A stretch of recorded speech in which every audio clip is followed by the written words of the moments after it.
હવે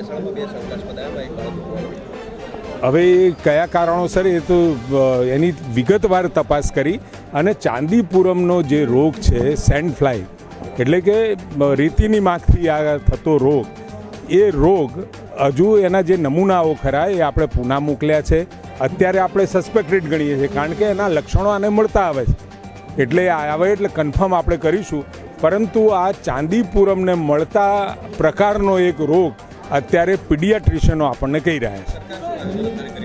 અરે જ્યાં આગળ અને ખાસ કરી મધ્ય ગુજરાતની અંદર આ રોગનું પ્રમાણ આપણને વધારે જોવા મળ્યું છે, પરંતુ દરેક જગ્યાએ ઘરોમાં જે માટીના ઘરો હોય, લીંપણના ઘરો છે, એવા ઘરોમાં રહેલી તિરાડોમાં આ માખીઓ હોય છે. આ જે એના જીવાણુઓ હોય છે, કીટકો, એ એમાં વસતા હોય છે. ત્યાં આગળ એને પૂરવાનું કામ, જંતુનાશક દવા કરવાનું, નાખવાનું કામ, આ બધા કામો સાથે લગભગ 4546 જેટલા ઘરમાં કામગીરી કરી ચૂક્યા છીએ અને આશરે 44,000 જેટલા લોકોને પણ આમાં આપણે આવરી લીધા છે આ તપાસમાં. સુરેન્દ્રનગરમાં ખનનની લઈને સરકારની શું કામગીરી છે?